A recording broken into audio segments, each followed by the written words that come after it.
The little boy looked piteously at his mother, who mercilessly slapped him in the face. Then he plucked up the courage and began to apologize to her. But she asked him back if he thought his apology would be enough. The woman dryly asked her son if he could be considered a good child after breaking her precious vase. The boy, through tears, began to say desperately that he did not want to do this, and that it happened by accident. But the woman did not want to hear any excuses from his side, and told her son to just shut up and leave the house. Moreover, she did not start waiting for the boy to do it on his own, but grabbed his clothes and dragged him to the gate herself to throw him out like garbage. Of course, the boy's pleas for forgiveness were not heard, and he was indeed thrown out of the gates of his estate. The mother coldly said that she was not going to repeat her decision twice, and already in a determined tone announced that he should get out of her house forever. The boy looked hopefully at his mother, but she didn't say another word. In addition, the gates of the manor house were closed, and this little child was left to stand restlessly and look at his house, from which his mother had banished him forever. Our heroine closed the book, unable to read any more about how a mother abused her child. She then began to be indignant in her voice about the fact that no matter how hard she tried, she could not get used to this stupid story. And in order for us to understand the indignation of the main character, we need to get to know Layla Marshmallow, who was the main villain of that story. At first, she was born a commoner, and everyone around her loved her for her gentle nature. She was to become the concubine of the village lord because of her inherent beauty. But a few days before the wedding, a person from another world got into her body. The girl who took possession of Layla's body immediately ran away from the village, not intending to accept such a fate. So this former village beauty succeeded in seducing the Earl of Marshmallow, the Earl's young son, as well as a wealthy and divorced man. In the end, she married the Count and lived the way she wanted. However, after the wedding, Earl Marshmallow fell ill and died soon after. The young widow did not mourn her dead husband even at the funeral, although she pretended to because she had inherited a lot of the Earl's property, including his large mansion. She began to abuse the Count's young son and eventually kicked him out of the house. Our heroine could not calm down because of this, and felt sorry for poor Hiet. So she began to think that if she were Layla, she would have behaved completely differently with the cast. She believed that this woman really deserved nothing less than death for her ugly deeds. The girl's thoughts were interrupted by sounds coming from the stove, which informed the hostess that she had finished her work. Our heroine immediately remembered that she was baking bread, so she went to the oven, where she found that the bread was well cooked and browned, and also noted that the dough had risen nicely. She reasoned that all she had to do was coat these products with chocolate, after which she could have a delicious dinner. But suddenly she heard a loud knock on her door and the cries of her drunken father asking her to open it for him. The girl thought that at least today this participation would pass her by, but to be honest, she was a victim of domestic violence by her own father. To avoid his visits, which were far from sober, she moved several times to other apartments. Now the girl began to think about how it happened that her father still found her a new home, and besides, he came again to ask for money, although it is more correct to say to demand, and in addition, he could beat her. As a result, the girl decided that she would not pay attention to him and his cries and would continue to make bread. But as soon as she opened the oven, the fire engulfed her entire kitchen, and the girl only had time to think that she was in the plot of some novel, and then the oven exploded. The burns cooled the girl's whole body, and the pain from them practically paralyzed her, while the lungs were quickly filled with the sharp smell of black smog, and the girl, in the last moments of her life, realized that she had lived it terribly. Our heroine opened her eyes and saw the light, so at first she assumed that she had gone to heaven. It was difficult for her to believe this because she had mocked people all her life and believed that she did not deserve such participation. But her thoughts were suddenly interrupted by the call of the maid, who addressed her and reported that there was a small commotion in the estate. First of all, our heroine was alarmed by the fact that the maid addressed her as Mrs. Marshmallow. At first she thought that it was just some nonsense, because she thought that such a thing could not happen. So the girl got up from the bed and quickly approached the mirror, where she noticed that she really became the owner of luxurious blonde hair and eyes the color of amethyst, not to mention about a graceful body. A beautiful appearance, similar to the splendor of a spring lily of the valley, indicated that she had entered the body of Countess Layla Marshmallow. The girl froze, looking into the mirror, and continued to be surprised and did not understand how this could happen. She immediately remembered the boy from the book, whom she felt very sorry for, and how she said that if she were in his mother's place, she would have done something completely different with the child, although she could not even imagine what Layla would really become. Already even the maid was alarmed and asked her mistress if everything was all right with her. Our heroine came to the idea that she needed to pull herself together and act normal, because otherwise she would be considered abnormal altogether. As a result, she remembered how the maid told her about some commotion in the estate, and asked the girl what happened there and why she came. The girl did not dare to speak for a long time, and then she timidly informed the lady that the little gentleman felt sick again. Our heroine was horrified by what she had heard, and, pondering over what she had heard, began to calm herself, reminding herself that from now on she was the Countess of Marshmal, after which she asked the maid if she correctly understood that he had become ill. The maid confirmed his bad condition and asked the lady if she should do as they usually do. It was difficult for the new Layla to understand this statement, as usual, so our heroine decided not to walk around and ask the maid to her forehead what she usually did in such a case, seasoning her question with an explanation that she had forgotten something a little. The maid confessed to her mistress that she usually ordered the boy's room to be closed until he completely healed on his own, which made our heroine indescribably horrified. Layla this time could not allow such a thing, so she announced that she would go to Hiet alone, causing her maid to be confused. Our heroine has already demanded from the confused girl to quickly show her the way to her son's bedroom. The maid quickly led her mistress to the room where the child was and announced that the young gentleman was there. Our heroine quietly opened the door and saw a little boy who, curled up and suffering, was lying on the bed. She went to him and called, but he, exhausted by fever, looked at her and became even more terrified, which, moreover, was interspersed with a lack of understanding of the consequences that awaited him. Our heroine turned to Hiet with the words that she had heard that he was not feeling well and began to ask what was wrong with him. The boy trembled all over and cowered in a childish way, after which he began to apologize to the Countess for worrying and asking for forgiveness for upsetting her, noting that he was not in any pain. Then our heroine saw how much pain the former mistress of her body really caused this child. From the original plot of this story, she knew that Hiet, who grew up in hell, would become a great emperor in the future. Our heroine also knew that after his accession to the throne and gaining power, he would mercilessly execute the Countess of Marshmal. He thus overcame the difficulties of the past and carried out the perfect revenge, and our heroine constantly asked herself whether he was satisfied with his choice. Unlike him, she, in her past life, had not been able to fight back against her father, so she was worried about this question. But now she could help this child and therefore decided to act with her mind. First of all, the Countess asked the maid why the boy was so thin. The alarmed maid did not even come up with an answer so immediately, and then asked if she understood correctly that it was about the young master. Then the girl admitted that he had not eaten anything for several days. The Countess recognized her maid's answer as nothing but foolishness, and the voice ordered her to immediately go to the kitchen and urgently bring food for the young master, while the maid, meanwhile, was lost in guesses what was happening in general. Hiet also did not understand what suddenly happened to the Countess, and she, meanwhile, came up to him and touched his shoulder. Most of all, the boy was waiting for the blow, but our heroine leaned towards the child and looked into his eyes, noticing that he was really very sick and was burning up. The girl reached out to him with her hand, but saw his reaction, immediately thought that he was probably scared by the fact that she was approaching him. And Hiet was waiting for another blow and therefore sat down in a defensive posture, burst into tears, and began to apologize, not expecting anything good. Our heroine even drew back, but the boy continued to shout his sympathy and say that he did not need anything, while covering his face with his hands and trembling all over. Layla came to him again, sat opposite him, and even hugged him a little, after which she told the boy that he could not apologize and not worry, because she came right away as soon as she heard that he was sick. Hiet suddenly started crying again and admitted that he had actually pretended to be sick, and thus made his mother worry. The boy again began to shrink and cry, saying that he was not sick and everything was fine with him, after which he again asked her for forgiveness. The current Layla now could only imagine how much suffering and pain this boy went through, and she apologizes. Our heroine decided to act decisively again, so she called out to Hiet and announced that she forbade him to ask her for forgiveness. He couldn't believe what he heard and asked back if it was true, to which Layla said that he might as well not worry about being sick. And the Countess herself began to think about where to find a clean towel in this room and noticed a wet rag on the table. She also examined this room and came to the conclusion that it was terribly dirty, and came to the conclusion that it was definitely possible to catch some disease in addition. Our heroine decided that it was necessary to order the maids to clean up Hiet's room as soon as possible. Layla asked the boy if he drank the water, and he, with terrible fear, began to apologize again and say that he thought it was okay to do that. Finally, the maid came into the room and announced to the lady that she had brought soup for the young master.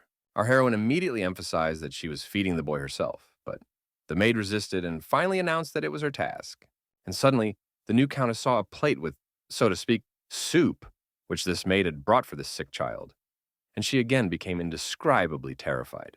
She completely forgot that in the original story it was this maid who abused the child the most, whereas Countess Marshmallow, from the book story, just ignored this boy, and this maid just seduced the child in every possible way. As soon as these memories were restored in the head of our heroine, she grabbed the plate with the stew that she had brought and threw it at the wall next to her. Our heroine resolutely announced that this was not suitable for a sick child, and ordered to immediately bring something normal and edible. Soon the maid appeared with a new soup, which looked and smelled completely different. The Countess also ordered this maid to bring the boy something to drink, and then asked her to seize a clean towel and medicine, and the maid immediately ran away to do the lady's orders. After some time, the girl appeared before the Countess and announced that, unfortunately, there were medicines for children in the entire state. Our heroine saw absolutely no problem in this, and ordered to immediately go to the pharmacy and buy the necessary ones. When the maid looked questioningly at her mistress, she, threateningly and kindly at the same time, asked if she doubted her instructions, and the girl immediately set out to carry out the errand without uttering a word. When the maid left, the Countess began to personally feed the boy normal food. Hiet did not refuse, and our heroine even praised him for eating well. She looked at this child and felt sorry for the fact that the boy was still so small and already so covered with thorns. The new Layla understood that everyone in this mansion was his enemy, including her. She was also aware of the fact that with age, his thorns would become larger and only sharper and more poisonous. From the original story, the girl also knew that there was one person who could help Hiet, and that was his named father, who was also the Duke of Lasius Hupert. Our heroine decided that it would be nice if he was close to Hiet already now. The girl also noticed that her hugs left him with only cold feelings and brought unpleasant memories, but she wanted this child to be able to overcome the pain that was born in him and grew all this time. After some time, the same maid returned to the room and announced that she managed to find only medicine for adults. The Countess replied that these medicines would also work and asked to bring them to her, after which she informed the maid that the room had run out of water. Layla told the maid to bring an extra glass of water to take the medicine. For some reason, our heroine was even somehow interested in watching the face of this girl, on which was clearly written the misunderstanding of the situation in which she found herself. She also noticed that this maid could not hide her displeasure even in the presence of her mistress, and considered it another display of stupidity on her part. Our heroine has already realized that this girl is rude and stupid, who still hasn't noticed how much her lady has changed. And in her silly little head, the very mature thought is that the Countess must have found some new method of bullying the young gentleman and is now using it. The maid thought to realize that our heroine decided to first instill hope in the child, and then to trample the buds that would begin to open in the hope of salvation. The Countess continued to give her new orders, and now she was running in search of a new towel. Then, the lady was indignant that there was too much water and ordered to squeeze the towel well and in general to bring new ones, and with them new water. The maid ran around the estate doing more and more errands, until the Countess asked her what she was doing and why she hadn't cleaned up the broken soup plate. The maid tried to somehow justify herself, but our heroine stopped her in mid-sentence. And besides, she told her that if she continued to behave in the same spirit, she could leave the mansion. The girl was startled and shouted at the lady in question what she meant by this, and reminded her that she was her most loyal servant. Layla asked if she really did not want to leave this place, and the girl answered in the affirmative, adding that it was not even fair. Our heroine decided not to aggravate the situation and asked the maid not to think about it for now, and at the same time took off her earrings. The Countess gave them to their maid, but she was simply surprised, after which she reminded the lady that these were her most favorite earrings. Finally, this young head realized that her mistress had decided to give her a surprise, about which she said aloud with undisguised delight, and suddenly our heroine kindly ordered the maid to make a choice. In the very next second, the Countess changed her face and continued to speak her proposal, offering a choice of dismissal at her own will, or dismissal due to the theft of jewelry from the mistress of the house. Hiet was amazed by what he saw and heard, and our heroine went up to him and apologized for scaring him with their noise. Then Layla informed the boy that the room was very dirty, and offered to go to her room and spend the night there. It was not even so much a proposal as simply a statement of fact, because the very next moment she took the child in her arms and carried it to her room. Our heroine went with the thought that now she will protect this boy and will do everything to make him happy. Layla tucked Hiet into her clean and warm bed, then bid him good night. Already being outside the room, she remembered how he got up to thank her and thought that it was impossible to do this in front of him, because he was sick. And suddenly on the horizon appeared the head maid of her current estate, Jane, who turned to the hostess with the question of what had happened to her. Layla then said that she would have a request first, and then began by saying that her personal maid had just left the mansion and would not be returning here. The Countess also asked Jane to spread the word that the girl had robbed her mistress and was released because of it. The head maid answered the Countess that everything would be done according to her orders, although all this confused her a little and even upset her. And Layla was guided by the fact that she could not just let go of the person who shamelessly abused the child. Then our heroine asked Jane to allocate here the best room in the estate and prepare it for housing. She also announced that from now on she was not going to stand by and watch this boy being abused. After which she also asked that this information be conveyed to the ears of all the servants on the estate. Jane promised to carry out her instructions and bowed, and our heroine also asked for a carriage to be prepared for her. When the head maid asked the hostess where they were going, our heroine replied that she needed to visit Duke Lasius Hupert's mansion. With the onset of morning, our heroine collected the necessary things for the upcoming meeting and, of course, prepared herself and headed for the carriage. When Jane noticed her mistress, she asked her what kind of thing she was holding and was told that it was bait for a monster. The head maid was a little worried about the fact that her lady had gone on this trip suddenly and without invitation. But, of course, she kept silent. Our heroine was well aware that this duke was surrounded by the most demanding rumors, in which he was described as a cold-blooded devil and a man who hates women. Duke Lasius Hupert was little known because he did not appear in social circles, and especially did not maintain friendly relations with anyone. He was also a very handsome young man, and it should be noted that this was no exaggeration. Our heroine also pondered the fact that she had better prepare for a cold reception, because besides everything else, she was going to this man's house even without an invitation. But on the other hand, she needed to see the one who was here's said father at least once in her life. At last, the carriage of our countess arrived at the duke's mansion, and she was astonished at his beauty and majesty. While the girl was admiring the view of the estate, she heard a question from the knight addressed to her, who asked what she was doing here, after which the girl hastened to answer that she had come to see Duke Hupert. The young man immediately asked whether they had agreed on a meeting. Layla confidently lied, giving an affirmative answer, and in addition asked the knight to tell his master that the Countess Marshmallow had arrived. The guard replied that he must first report to the Duke before he would let her in, after which he bade our heroine wait here a little. The young man went to inform the master about the newly arrived guest, and he himself thought that such an angel as our heroine would simply not lie to him.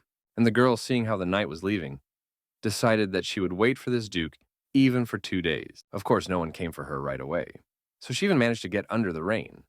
And then a knight approached her with the words that she could go inside.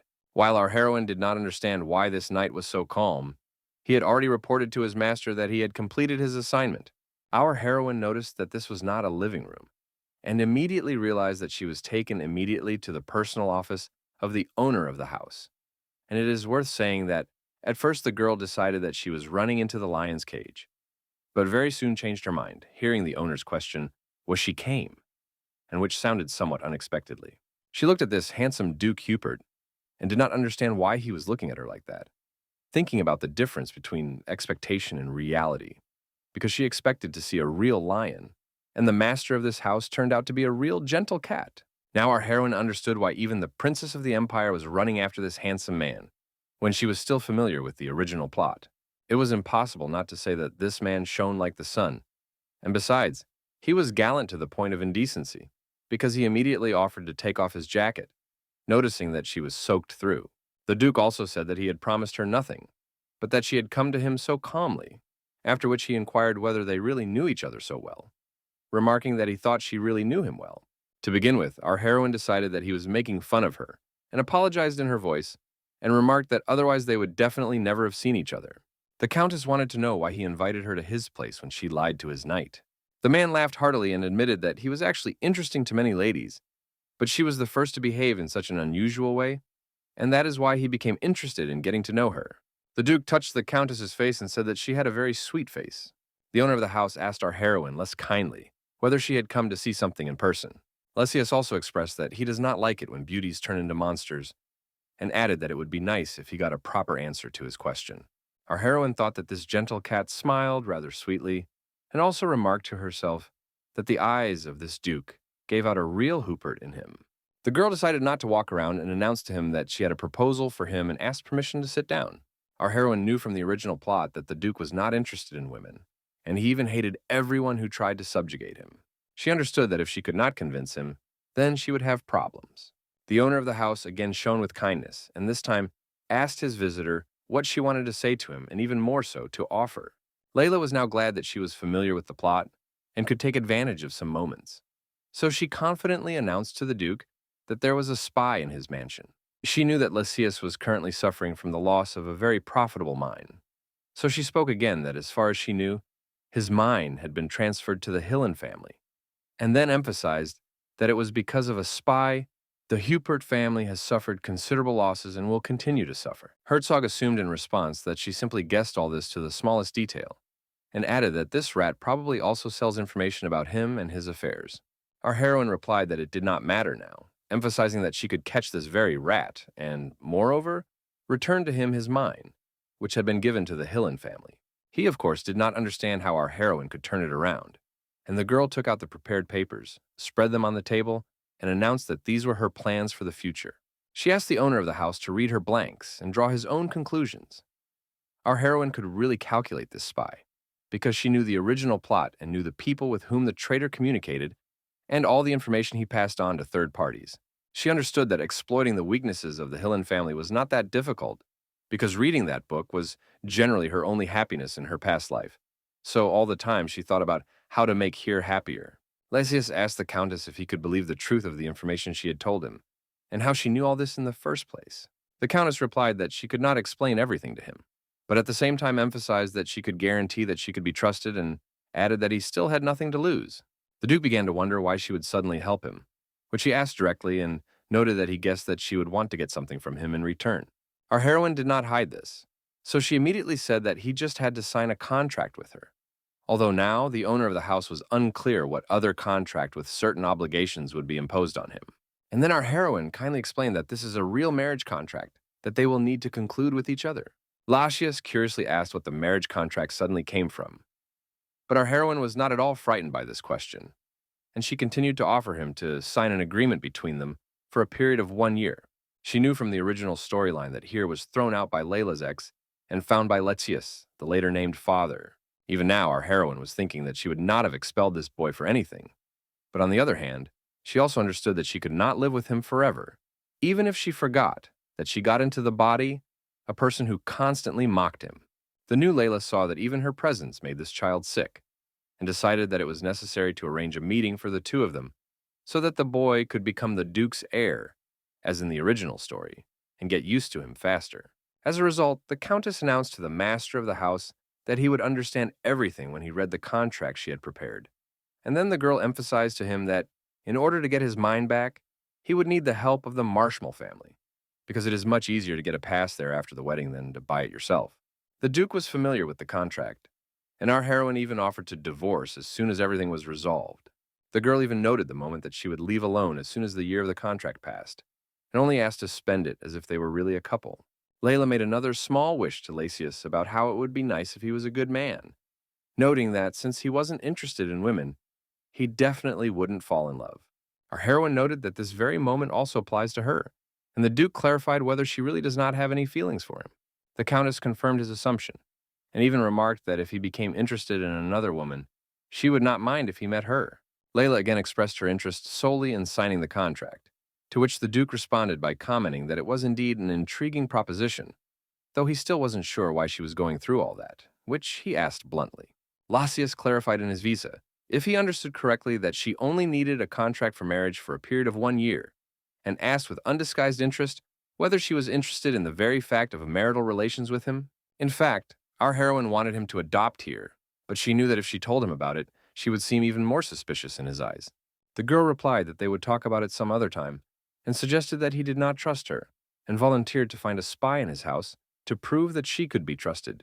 Our heroine offered to discuss the details of the contract later, and asked the Duke if he agreed to such terms, and Lysias agreed. Then he added that now they were kind of partners and offered her a cup of tea, stressing that this drink smelled just wonderful. Our heroine thanked the owner of the house and replied that she was forced to refuse and leave because a child was waiting for her at home. When the Duke was left alone, he voiced his thoughts about the fact that our heroine is a rather interesting girl who, in addition to everything else, is not at all afraid to be near him. He leaned back on the sofa, curiously asking the question somewhere in space about how this marriage relationship between the two of them would end. As a result, he himself answered his question, deciding that life would show. When our heroine was already at home, Jane told the lady that they had changed and prepared a room for the young gentleman and invited the Countess to look at it. Our heroine asked the maid to take her to her son's room, and as they were leaving, Jane told the lady that she had chosen the sunniest room. When Layla entered Here's bedroom, she found him fast asleep and asked the maid how long this process had been going on. Jane replied that the young man fell asleep as soon as he took the medicine and suggested that the child took the medicine well and that it had a positive effect on him. Our heroine could not hold back the words of relief, so she spoke them and also admitted that she was very worried, fearing that he would get worse. The head maid looked at her mistress and did not understand at all why she had suddenly changed so much, not to mention the fact that she had so suddenly dismissed the personal maid and even began to worry about whether the Countess was up to anything bad. Our heroine again spoke to the maid and asked her if she could take a closer look at Here. The girl did not even understand the essence of the question at first, and then gave an affirmative answer and added that it was definitely because she was his mother. Our heroine approached this child and bitterly thought that it was hard to believe that such a cute child would become a tyrant in the future, and even came to the conclusion that she would not like to see this picture with her own eyes. Layla soaked the towels in cold water and, wringing them out, put them on the boy's forehead again, trying to ease his suffering. When Jane saw what her mistress was doing, she trembled and announced that she would do everything herself. But our heroine replied that she also wanted to take care of her son and asked the maid not to worry about this. The Countess looked around the room again and began to think about what she could do for Here. Suddenly, a thought struck her head, and our heroine asked the maid if there was a stove in the house. When they got to the kitchen, Jane worriedly asked the lady if she was going to cook by chance, and Layla replied that she wanted to cook something for her boy. Our heroine saw the reactions of the maid, so she reassuringly asked the girl not to worry, promising her that she would just prepare treats. After a few minutes, Jane was genuinely surprised to see some unusual desserts made by the lady herself. Layla said that she only had to bake these creations in the oven, but then they both heard a strange sound of some kind of rumbling, and our heroine noticed the reaction of the maid. And when she asked what the matter was, she replied that she had to look. Our heroine approached the door and saw that a woman was standing there, and they were arguing with the head maid. Jane told Madame Fasha that she should have planned this meeting in advance, but the woman shouted back questioningly, did she need to make an appointment with someone before visiting her own son's house, and told the maid to get out of her way. Our heroine remembered that, according to the original plot, Madame Fasha was the mother-in-law of the former Layla, but now, in fact, she moved to her mother-in-law, in fact, as an inheritance. It should be noted that this was a woman who was not at all moved by the death of her own son, and now she came to her home with only one goal, to claim wealth and property. Our heroine was not at all going to give the inheritance of her late husband to the mistress of her current body, to such a person as this Madame Fasha. The women sat down to drink tea, and the mother-in-law noted that our heroine had become very ugly, and then scornfully reminded her that in general a widow should sit quietly at home in a black dress, after which she asked what was wrong with her outfit. Madame Fasha called her daughter-in-law a witch who was proud of herself for having lost her son. But this did not affect our heroine at all, and she calmly sipped her tea. It's worth noting that the original story was about Earl Marshmallow dying of venereal disease, and his wife being a villain who got rid of her promiscuous husband without a second thought. Layla endured a pause and then asked her mother-in-law why she came here, doubting that it was definitely not to spill all this dirt on her.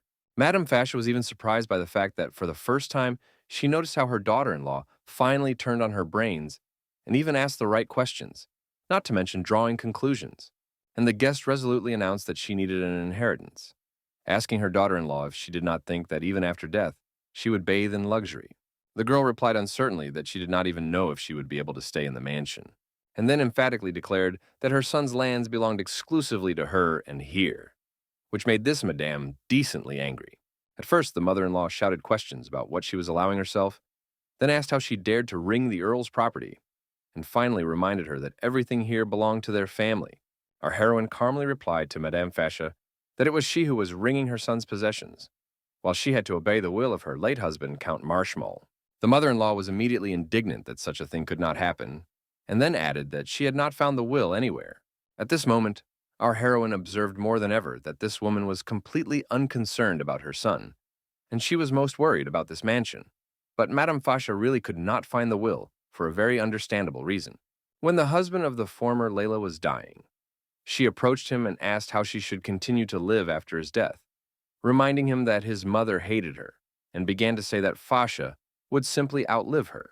Our heroine knew that, according to the original plot, the young Countess Marshmallow had appropriated her husband's will in good time and hid it well. Now the current Layla thought that it was thanks to the misdeeds of the master of her body that Here would now be able to inherit her father's estate and could even thank her for it. Our heroine said aloud that her husband's will was kept in Achabald's bank, and added to her mother-in-law that no one would have the opportunity to forge it or protest something if they didn't want to. Madame Facia was now in an indescribable terror, for she knew that this bank was not easily accessible even to members of the aristocracy, and our heroine now observed the disappointment of a woman who perfectly understood that she would not be able to create a forged will. Layla asked the interlocutor if she wanted to look at her son's will with her own eyes. Our heroine even offered Madame Fasha an alternative in the form of sending archival records to her mansion. Now the girl came to the conclusion that everything went too well, although it was not surprising, because she was already familiar with the original plot, and the whole situation seemed even a little boring to her, although at the same time she was even somehow calmer. Layla also understood that it was Hiet who helped her cope with difficulties because she dreamed that he would be happy. After some time, they again sat at a light meal, and our heroine could not help but think how cute this boy is. When Hiet saw the thoughtful look of the Countess and her silence, he was quite frightened and began to cry, cowering again in fear, expecting her anger. Our heroine immediately offered the child a drink of milk and asked if everything was okay with him. Hiet started apologizing, and through his tears, he suggested that she probably lost her appetite because of him. He emphasized that our heroine did not even touch the food and suggested that it was all because he was sitting opposite.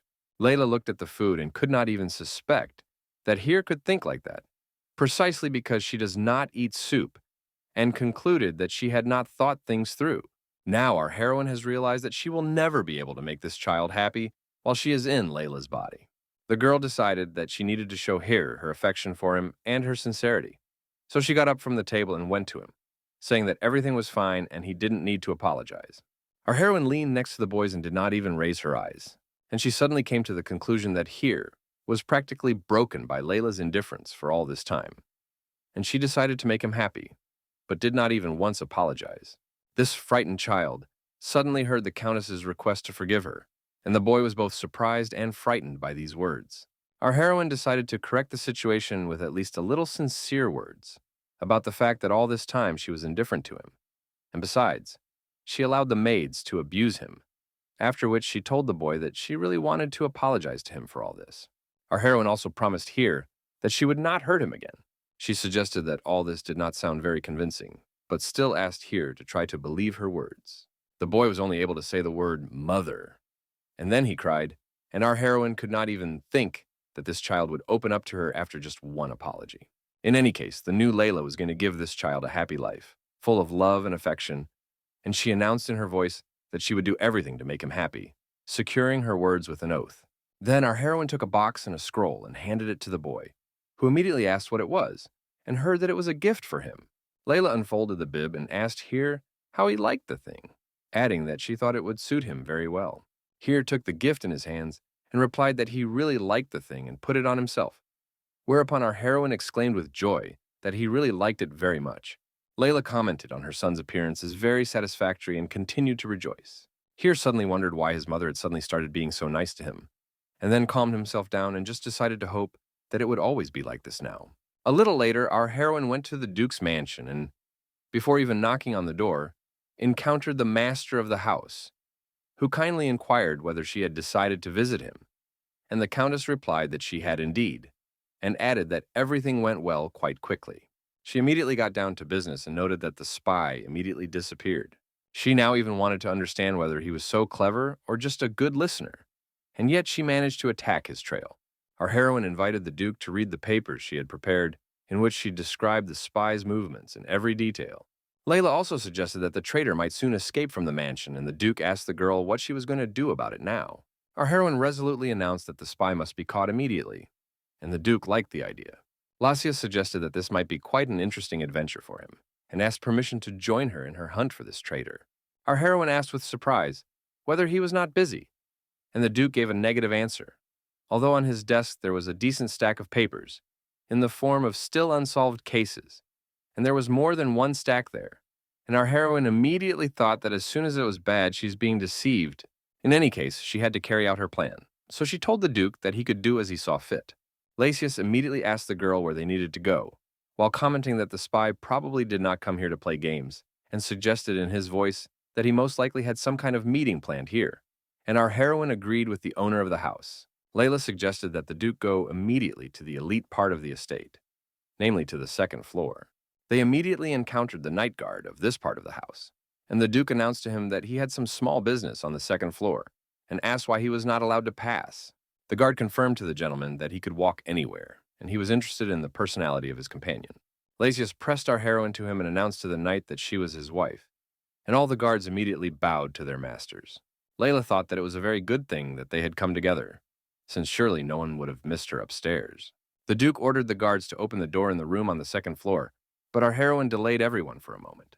The girl was now wondering if she could do everything according to the plan, because she remembered that in the original story, Lasius always had a lot of problems because of the spies. She knew that information about the Duchy of Hubert was constantly being resold to third parties, and that the weakened duchy eventually collapsed completely.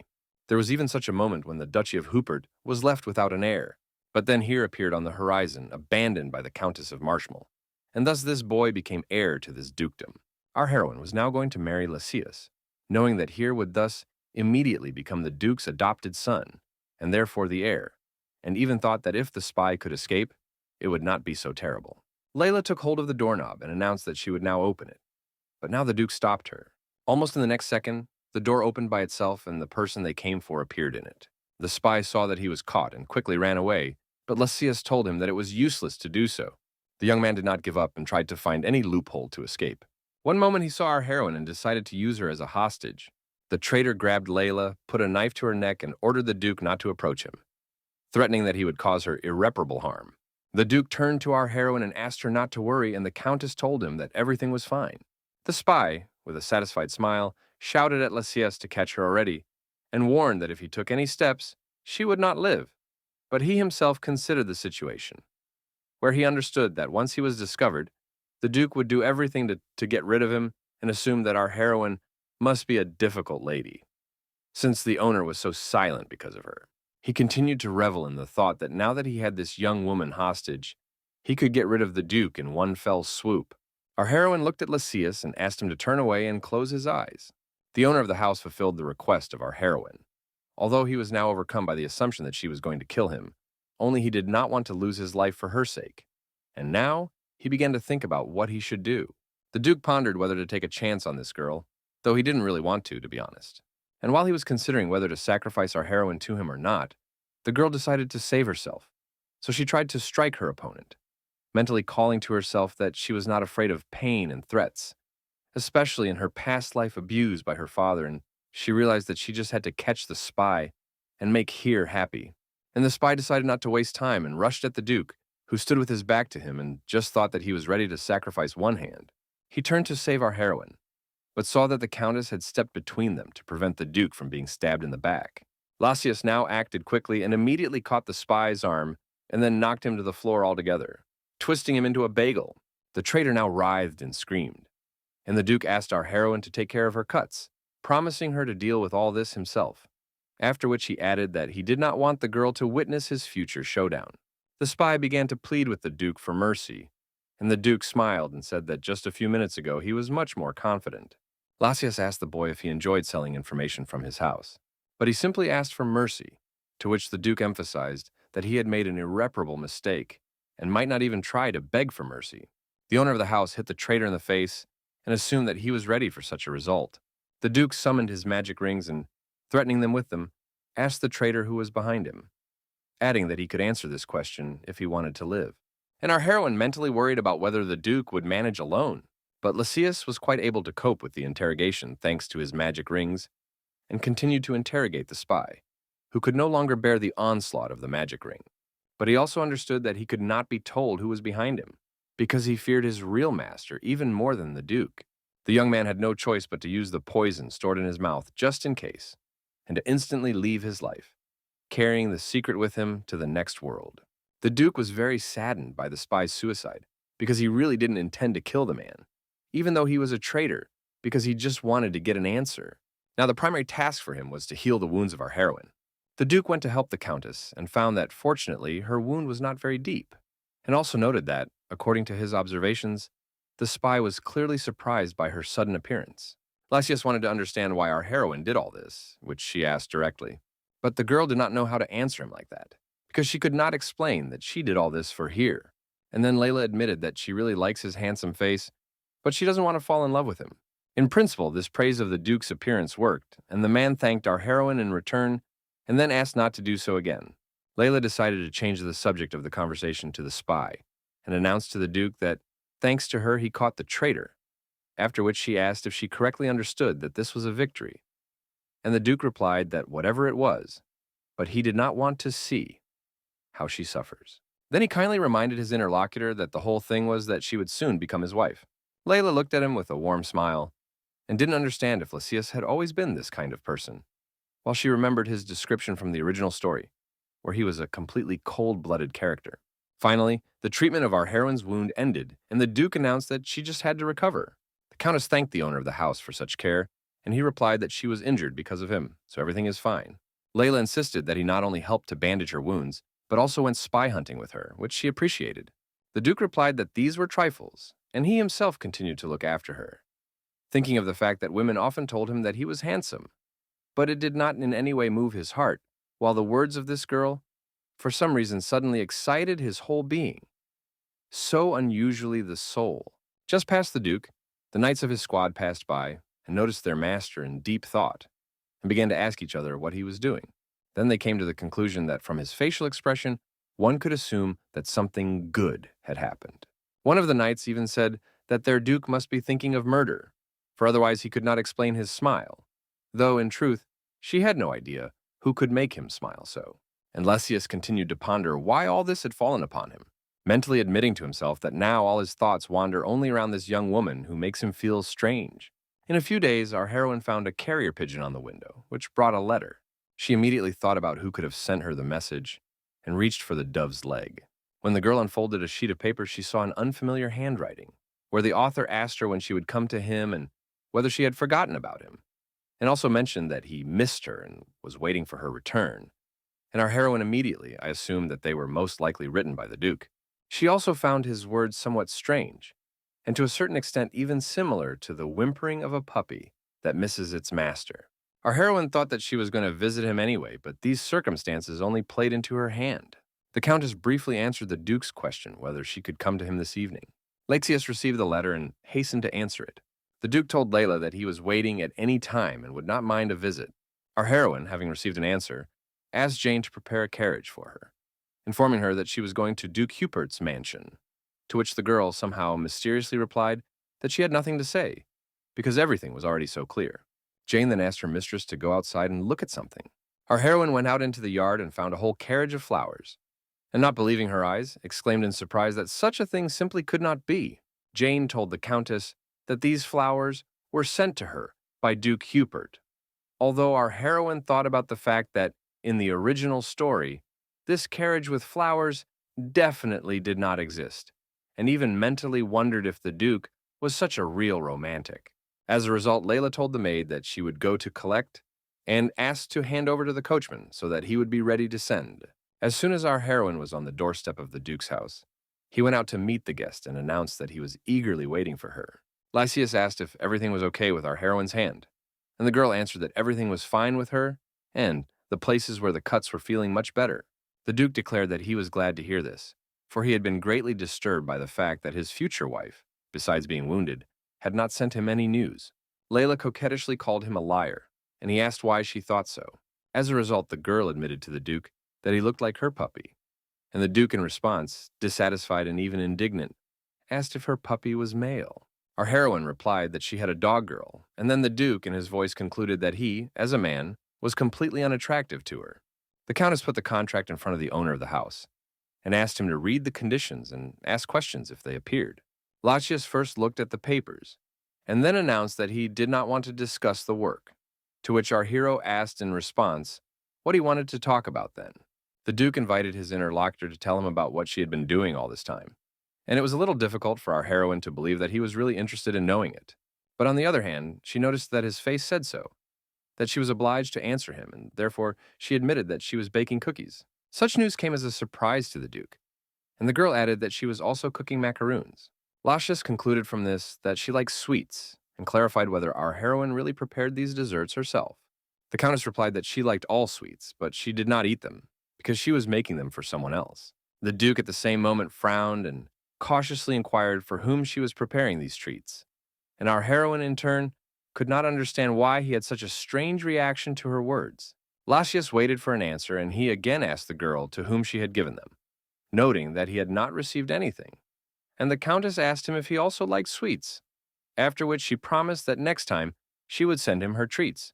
The Duke didn't guess and wanted to know who the Countess gave her cookies to this time. And then our heroine said that they had appointed him here because he loves sweets very much. The bridegroom was shocked at the thought that she cared about some other man. But then he heard that it was her son and became even more confused. And our heroine decided to clarify this situation and told the Duke that he would soon become his son. And then the man breathed a sigh of relief. When he was relieved, he remembered that the Countess mentioned having a son. And our heroine again could not believe that this person and the Duke from the novel were one and the same character. In her eyes, he was very different from what she imagined when she read the book. But then she decided that she did not need to waste time on these thoughts and suggested that the master at home should start discussing the contract. Our heroine told her visage that this contract will be valid for 1 year, and there is only one condition in it. Layla asked the Duke to adopt here, and added that after that he should accept him as his heir and treat him as his own son. Our heroine understood that by raising Duke here, she would be able to master the magic rings, as mentioned in the original story. And from that moment, she knew for sure that Lysias would accept the boy as her own son. Her interlocutor agreed to this condition, and Layla suggested that he add his requirements, if he has them. Lysias offered his bride to agree not to meet other people, but to behave like a real couple. Our heroine thought about it and did not see anything tricky in such a proposal, especially since she was not interested in other men anyway. So she gave an affirmative answer. Layla left her signature on the contract, but the Duke asked him to sign in one more place, and our heroine asked what it meant. Lysias explained that this is a marriage certificate. Our heroine asked the Duke whether it was necessary for them to report to the state about their relationship, reminding them that in a year they would have to divorce in any case. Lysias replied that if there is an agreement among themselves, then it is necessary to do everything according to the rules, after which he added that he did not intend to marry, but he became interested in trying to tie his fate with someone for 1 year. Our heroine was somewhat puzzled by this turn of events, because she did not think that a testimony was needed for this. But she still decided to leave her signature here. Before Layla had time to sign all the papers, our couple heard a woman's loud voice coming from the corridor. A few minutes later, a woman burst into the room and asked Lysias if he was really getting married. Our heroine immediately recognized in her Lysia's mother, Duchess Hubert, and thought that now there might be problems. Moreover, Layla had no idea what she would do if this woman opposed their marriage. And the Duchess turned to our heroine and asked her if she correctly understood that the woman her son was marrying was sitting before her. The girl told the woman that she was right, and then informed her that she had not yet signed the contract and apologized for not warning her about such events. And suddenly the Duchess stopped her future daughter-in-law with a statement that there was no need to stir the air with these empty chatter, which surprised our heroes. The Duke's mother ordered the servants to enter the room immediately, and they began to bring in the boxes of gifts. Needless to say, our heroine was simply shocked, and the Duchess, in turn, questioningly stated that it was impossible to welcome her future daughter-in-law empty-handed, and began to shower her with yet another gift. In addition, the woman became interested in her preferences in clothes and accessories, and also expressed the hope that they have the same taste. The Duchess offered Layla a very expensive necklace and told her that it was her favorite accessory and would look great on her. Finally, our heroine regained the gift of speech and squeezed out a question to the woman about what it all meant, and heard the Duchess's resolute declaration that it was her thanks. The Duke's mother explained that she was upset every time her son sent the women away, saying that he did not want to associate his fate with them, and now suggested that perhaps the two of them were destined to find each other, and it finally happened.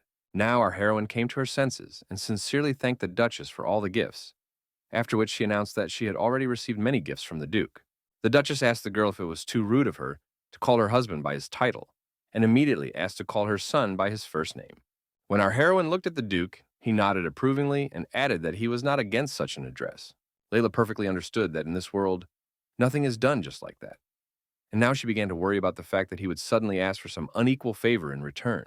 The Duchess looked at her daughter-in-law and assumed that she was dizzy from all this in her head.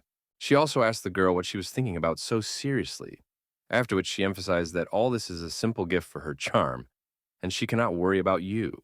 Layla decided to inform her future mother-in-law that she did not have a very good past, and immediately admitted that this was her second marriage. The Duchess said that she was more interested in the future of our heroine, The woman also noted that if her son loves her, she will also love her daughter-in-law with all her heart, stressing that any mother would do the same. The Duchess suggested that our heroine tell her about her background if she was so bothered by it all, after which she stated that members of the Hupert family do not accept people who do not treat the family with respect. Our heroine was very impressed by these words, and did not understand why everything happened to her so simply in this life. In her past life, she did not even dream of marriage. Her life consisted of the fact that her mother had been gone for a long time, and her father showed her constant and unjust cruelty. And here the Duchess continued to worry about whether the jewels looked good, and which dress would be better to choose for her as a gift. And when in doubt, decided that it would be better for her to prepare both options. Our heroine thought that maybe it was even for the best, and smiled at her thoughts. The Duke approached Layla and asked if it was difficult for her to be with them, and the girl replied that she was fine. She then admitted that she really just wasn't used to this kind of treatment, so she was a bit embarrassed. She even thought that if she had a mother like the Duke's, maybe she too would have received and known unconditional love. She shared these thoughts with the Duke, and when he asked why she said that, the Countess admitted that she was a little envious. Then she explained that she was jealous of him because she did not have a family that would give her such care and love. The Duke touched her and emphasized that she need not be upset about it anymore. At a questioning look, Layla Lacias said that after the wedding, they would become such a family for each other, which touched the girl to the core. She smiled and thought to herself that only a year had passed, but now she has a caring family. The Duke decided not to lose the moment and offered our heroine an immediate extension of their marriage contract for about 100 years. To Layla's now startled look, Lacias responded by explaining that he just didn't want to break up with her after a year. Our heroine asked the Duke if this was really a joke on her, but the man replied that he was speaking quite seriously. The girl embarrassedly took her brush out from under his palm, and then hesitantly agreed to his proposal, after which she asked if he had any free time. The Duke replied that he might tarry on that occasion, and then inquired what she wished to speak to him about. Layla timidly took out the envelope and said it was an invitation she had recently received, and asked if he had received the same. And she herself caught herself thinking that she was behaving now as if she was seeing this person for the first time, and she did not like his condition. The Duke replied with displeasure that something like that had happened to him too, whereupon our heroine laughed and replied that she must attend the event and invited the Duke to keep her company. Lacias somehow was in no hurry to give a positive answer and to answer at all, so Layla asked him again if she understood correctly that he had received such an invitation. And then the Duke approached her and whispered something in her ear. Layla was confused, and then came to the conclusion that he was probably not going to attend this banquet, which she said aloud. The Duke replied that he was going to attend the event, and our heroine assumed that he had thrown away his invitation, but Lacias said that he was going to go there anyway. Layla did not want it to be a coercion on her part, so she told him not to worry about it, and suggested that he take anyone else as his partner. This statement even somehow affected the Duke, and he worriedly asked the bride with whom, in such a case, she was going to go to this banquet, if not with her. Our heroine immediately understood that he was upset, and in response said that she had not thought about it yet. Lacias told her that instead of going with anyone else, he was determined to go with her. Our heroine replied that in that case, she would accept his words as consent to go to this event with her. At the same time, the Countess noticed that the Duke somehow cautiously pressed his hand and asked him directly why he did it.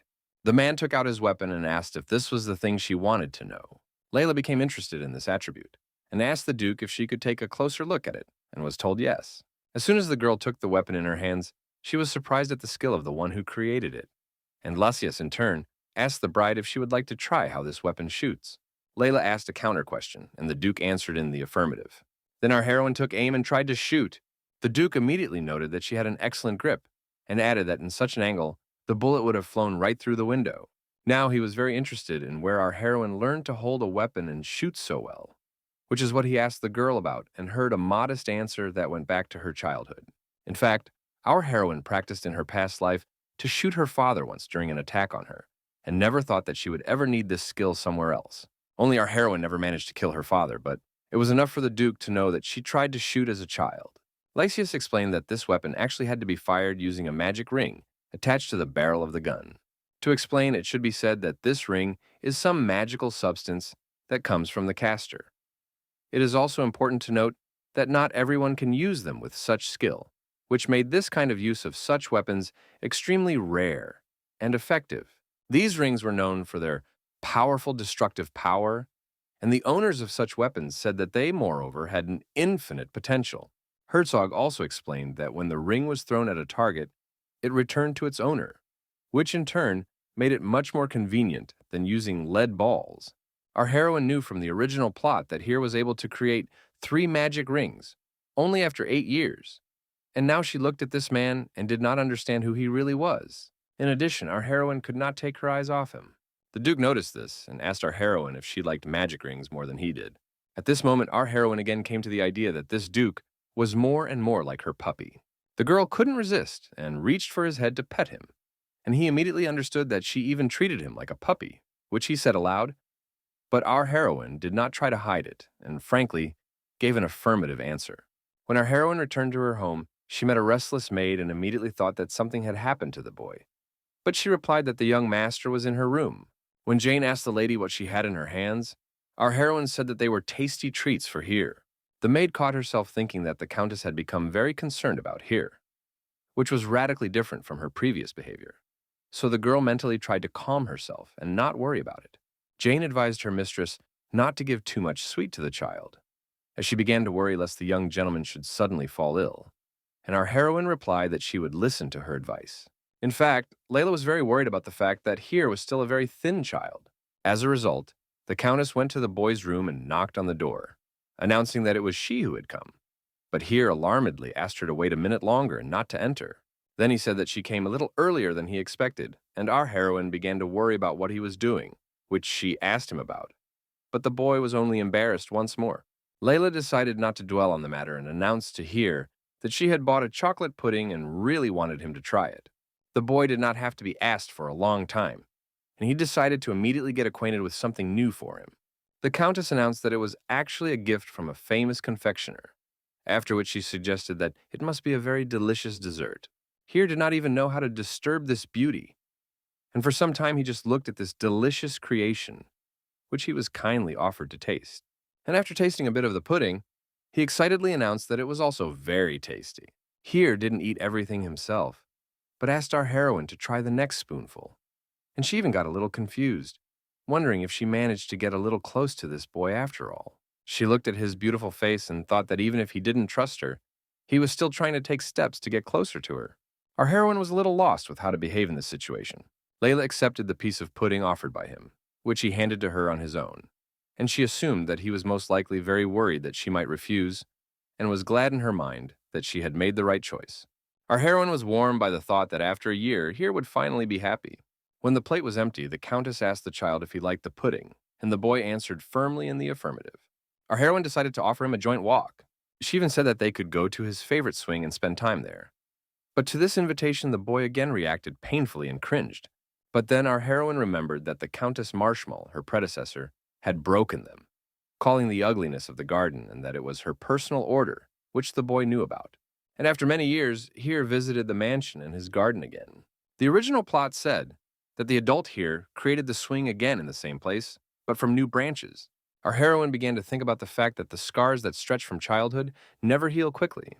Now, the Countess turned to the boy with the message that the swing was repaired and asked him if he wanted to look at it.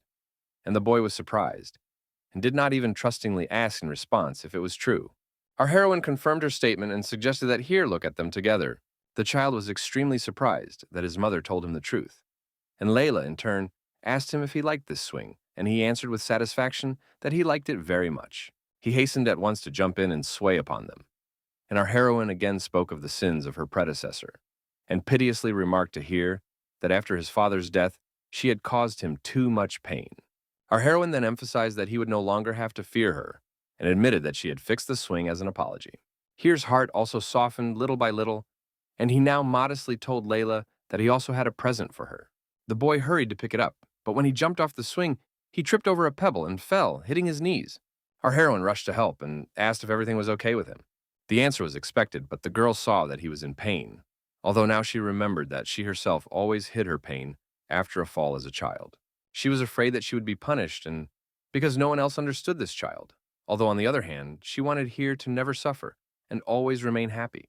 Our heroine decided to show this child all that she so lacked from her parents. Layla reached out to the boy, hugged him, and asked him not to keep the pain inside. She also told Hiet that it was normal to cry, and asked him not to be silent in the future if he was in pain. First of all, she wanted to do everything so that this child received the love and care that she did not have. Now our heroine suggested that Here return to the house and at the same time examine his bruised knee. The boy shuddered but still gathered courage and asked the Countess to take her hand. This was somewhat unexpected for our heroine, and she did not immediately find an answer, and then smiled. Layla asked Here if he had taken this step himself, and the satisfied boy answered in the affirmative, realizing that he was in no danger, after which they walked together to the house. A few minutes later, Here came to our heroine and announced that he also had a gift for her, after which he admitted that he didn't even know if she would like it. Layla replied that she would in no way positively evaluate everything so that he would not do it, and then the boy held out an artificial rose that he had personally prepared for her. Our heroine was speechless from such a gift, and now she understood what her baby was doing in the room when she returned. It turned out that he did not have time to finish his work, but still gave her such a gift. And Here emphasized that he understood that his offering was very modest, while she treated him with all kinds of sweets, and even fixed the swing. Our heroine was so pleased that she could not contain herself and was embarrassed, and then announced that she really liked his gift, after which she noted that she was even more grateful to him for it. This child called her mother again, and then he seemed to want to do something else, but was overcome by embarrassment. But perhaps he was most embarrassed by the fact that his mother smiled when she saw his present. And at that moment he thought, smiling, that it would be very nice if she gave him her smile more often. The next day, our heroine again went to the Duke's mansion and immediately put the preliminary marriage contract on his table, and he somewhat lazily asked if she would immediately talk about contracts and work. Layla replied that she was doing so because the matter was of great importance to the two of them. But the Duke was more comforted that she was finally drinking his tea and even relaxed somewhat. Then Lysias remarked that it turned out that she did not drink even the most famous teas, while she was very fond of sweets. And suddenly our heroine found out that the Duke had personally prepared this drink for her, after which he asked if she liked it. The girl gave an affirmative answer, and she immediately asked the Duke to sign the contract. The man complied with the Countess's request and said that he would keep it with him. Layla suggested that it would be a good idea to deposit this document with Achabald's bank, but the husband answered the bride that there was no place in the whole empire safer than his house. Our heroine decided on a question and asked first if he promises to answer it. When the Duke gave his word, Layla reminded him of the magic ring he had shown last time. Our heroine reasoned that if Here inherited or developed the ability to summon rings earlier than discussed in the original plot, then everything would be a little easier for him in life, and also understood that it was this person who knew the most about the nuances of such skill. The Countess asked the Duke how many people generally used such rings, and heard in reply that, as far as he could see, she was very interested in learning more about it. Layla said that she was not hiding her interest at all, and then Lysias replied that not all descendants of the Hupert family were familiar with such rings, and then added that he knew how to use them because he was actually born with this ability. When our heroine clarified that not all representatives of the Hupert family are able to use such magic, the Duke said that if a person, being a member of the family, cannot use the ring, then he automatically loses his kinship with their family. With the information received, our heroine understood that since Lysias is the head of the family, it turns out that he conquered the entire duchy, and probably he has the best skill in handling these rings. The girl asked the Duke if he could show her his rings again and heard an affirmative answer. Our heroine knew that after 8 years of hard work, Here had finally created 3 rings, and by the time he became emperor, he could summon as many as 7 magic rings. Layla now looked at the Duke's skill and thought that he had done nothing wrong either, and in her voice, she asked the owner of the house if she understood correctly that not only representatives of the Hupert family can control the rings, and the Duke confirmed her assumption. And then our heroine asked how many such people there are in general. Lysias pondered and said that the rings were actually very sensitive, and there really couldn't be many people who could master them. Layla asked the Duke if, for example, she could master this skill, and she herself thought that if she managed to do it, then in this way, she would also be able to help Here, and he, already with her help, would quickly cope with these skills and accurately will be able to control the rings. The Duke intriguingly asked the interlocutor if she really wanted to learn this, and then said that he could do it, but on one condition. Our heroine immediately asked what he wanted in return, and the Duke, without thinking for a long time, said that he wanted a kiss in return. Layla frowned a little, and then also wondered darkly if this was such a joke on his part. But the Duke was not going to joke at all. Although, seeing the reaction of his interlocutor, he decided not to insist further, and expressed his regret on this account, after which he asked at least not to deprive him of the opportunity to see him more often, and our heroine agreed to such conditions. Layla also mentioned that they would be able to see each other again when he had free time, Lysias replied that he always had time for her, and that they could see each other even every day, although our heroine did not believe him a little, because she was sure that he must be very busy, and herself, if she had asked the Duke, "By the way, how many people in the mansion can control magic rings?" Herzog said there were about 3 such people and said they included Roxanne Starr, Rutger Eckhart, and Hiet. Our heroine immediately remembered that in the original story it was mentioned that all these 3 knights helped hear, summon, and master the magic rings. Now Layla showed a desire to get to know these people, but the Duke somehow gloomily replied that he did not want to do this. When our heroine clarified why he did not want this acquaintance, the Duke admitted that he himself liked to be alone with her and did not want to destroy their idyll with secondary acquaintances. The Countess smiled and remarked that if they got married, she would still get to know them and emphasized that she still wanted to meet them right now. With a statement that she could not be contradicted, the Duke set out to accompany our heroine to the training complex, where it was already known that their master was indeed getting married. Rutger had hoped to the last that it was only a joke, but now they had irrefutable evidence to the contrary. Roxanne looked at the document and read that Hiet was called to the duchy on the occasion of their Lord Duke getting married, after which the girl analyzed the paper, concluding that the book really belonged to their duchy. Now they tried to understand whether they too should prepare for this wedding. Roxanne suggested that maybe it was just some kind of metaphor, and their Duke just wanted to create a new beneficial alliance. Rutger also thought so because he was sure that their master would not love any woman, and even to the point of marriage with her. But their reasoning fell to dust when they saw the Duke in the company of our heroine, who was just explaining to her companions that these 2 knights knew how to control the magic ring. Even more knights were shocked by the fact that their master was not only in the company of a girl, but also smiling broadly, as he had never done before. Rutger asked Roxanne if everything he was seeing was a dream to him, and the girl replied that she probably wasn't because it wasn't very much like a dream. And the Duke approached his knights and announced that he wanted to introduce someone to them. Our heroine immediately remembered that in the original plot, it was said that Hiet had silver hair, and this means that Rutger and Roxanne are standing in front of her. And suddenly the Duke asked his bride why she was just looking at the knights and wondered what she thought of Rutger. The Countess experienced a terrible sense of discomfort and angrily informed the Duke that he had not even introduced them to each other, to which she received a counter-question and why it was necessary to do this. A jealous owner named Lysias kindly announced to our heroine that she can call his knight by any name and can even address him without a name, but call with the simple word, "Hey there." The Countess was very embarrassed by this and even turned away from the Duke, while he continued to say that there was nothing wrong with it. Then at last he presented his knights to the bride and informed her that Roxanne was the leader among them. Rutger immediately suspected that his Lord Duke was showing real jealousy, but decided not to joke with him and prudently remained silent. When Rutger and Roxanne were alone, the boy asked the girl what had happened in his absence, but heard a counter-question about what could have happened to him. Roxanne got angry and voiced her thoughts on the fact that they have worked hand in hand for 10 years, and she still doesn't understand why their master has an escort in their capacity. Rutger observed his disgruntled colleague, and as a result, in a humorous way, stated that there is nothing strange here at all, because she makes only 1 ring and owns it. Roxanne menacingly leaned towards him and asked her partner if he really wanted to die so early. The girl also menacingly asked Rutger if the convolutions in his brain had completely broken during the hike, after which she angrily asked him why he was saying such a thing, and he then began to back down and apologize. Roxanne apologized to Rutger for such a false mistake, but asked him to be more careful with his words in the future. Then the knight decided to touch on another topic, and admitted that he had not found any trace of the shadow and cursed nervously. Roxanne, now laughing sarcastically at him, suggested that maybe he just missed his mark, but the boy gave a confident negative answer, and then he completely admitted that he had searched for several days in a row, but everything turned out to be unsuccessful, and the girl thoughtfully asked in her voice, "What about the other knights?" Suddenly, that knight whom our heroine so wanted to see, and whose name was Hiet, joined them. Roxanne informed him that Rutger had returned from his mission, but had found no sign of the shadow.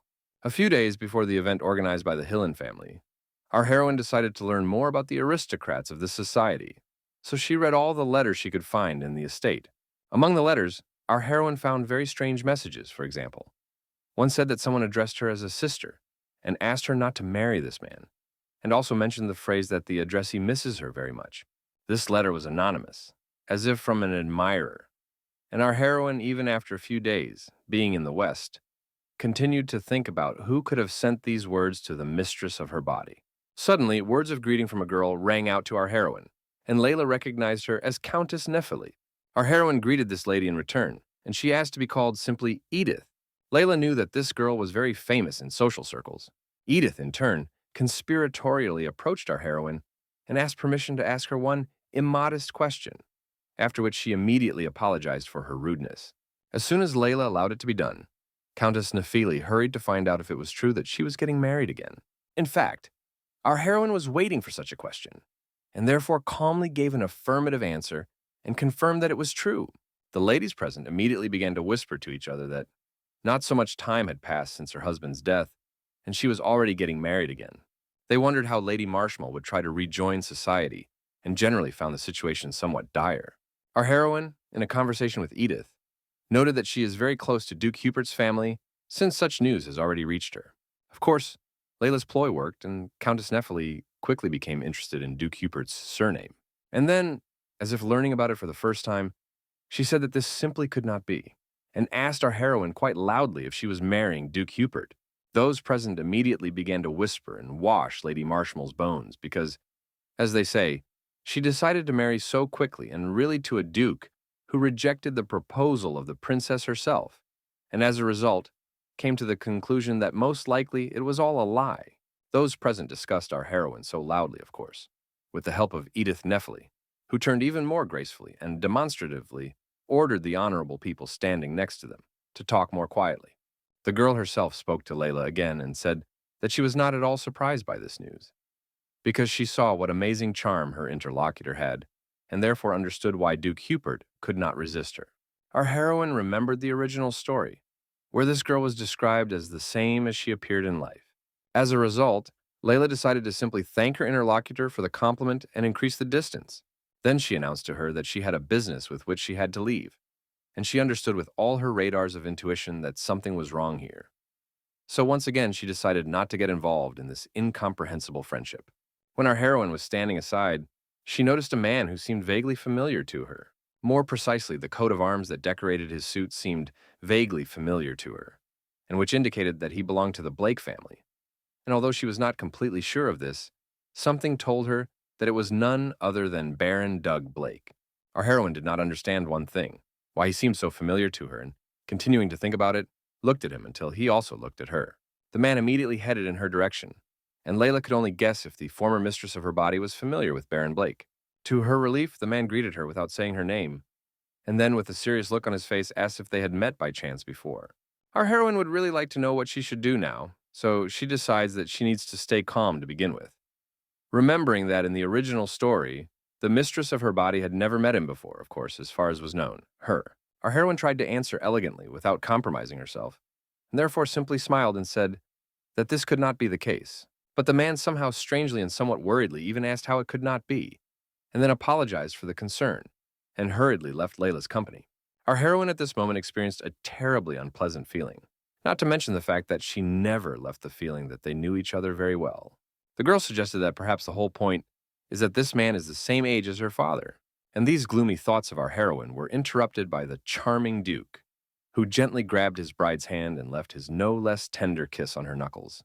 Layla was terribly embarrassed by this, and indignantly asked the Duke what indecent behavior he allowed himself, and the Duke replied that he just missed her very much. Our heroine reminded her husband that not even a day had passed since their last meeting, and she mentally returned to their meeting and to the time when he introduced her to his knights who can summon a magic ring.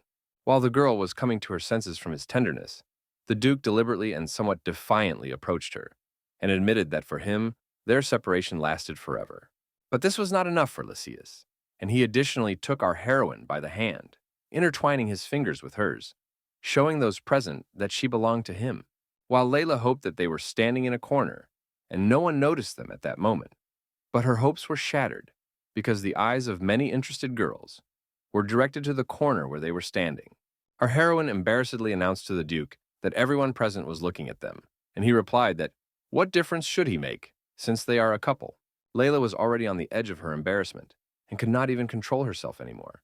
So she broke out of his arms and announced that there were too many extra eyes, and if he wanted such closeness, then they had better go somewhere else and talk there. Our Duke was a little affected by her words and did not hold back, asking Layla not to comfort him by saying that she likes hairy men with a paunch. After these words, our heroine became even more indignant and asked the Duke what kind of nonsense he was talking about. And then she looked into the hall and saw the Baron with whom she had been talking a few minutes ago, and who was now also looking suspiciously in their direction, not even taking his eyes off her. Everything that was happening did not escape the watchful eye of Lysias, and he actually stated the fact that the man definitely excited her. The Duke also emphasized the fact that they practically became angry in conversation, and added that he liked everything, but something stopped her. And our heroine began to assume that he was probably just jealous of her, and laughed because of it. When Lysias asked Layla why she was laughing, our heroine resolutely answered the Duke that she did not care at all about this Baron.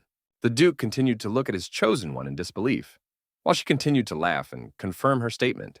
After they figured out the relationship, Lysias began to ask our heroine to give him more of her attention. She, in turn, once again caught herself thinking that this man really looked like her puppy. When our heroes went out on the terrace, our heroine asked the Duke why he came so late today. Careful Lysias replied that he had several urgent matters, and Layla inquired what exactly he was busy with. Then the young man replied that he had actually been looking for something, but he had not been able to find that thing. Our heroine immediately assumed that he was probably currently at the stage of searching for the so-called shadows, which she knew about from the original story. The shadow was considered to be the same magic ring as the ordinary one, but it was cursed and had a purely black color. Unlike an ordinary ring, it did not return to its owner, but remained floating in space. And these cursed rings, in order to be able to exist by themselves, were nourished by ordinary rings at the moment of their activity. Our heroine knew that ordinary rings in such a case lost their power, and their master suffered failures, and this caused concern that had to be dealt with.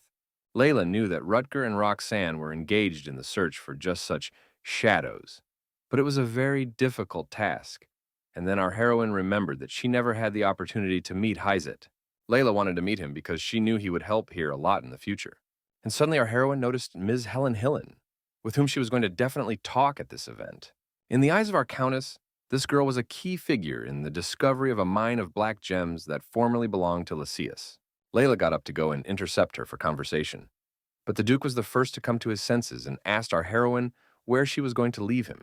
Our heroine replied to the Duke that among those present, she noticed Helen Hillen, and added that this girl would help them bring the mine back. And Lysias, in turn, asked his companion to listen to him first. When Layla asked the Duke what was the matter, he approached her and desired her to kiss him. Our bewildered heroine blushed deeply, and then began to think that this man was not joking now. But he did not seem to be joking at all.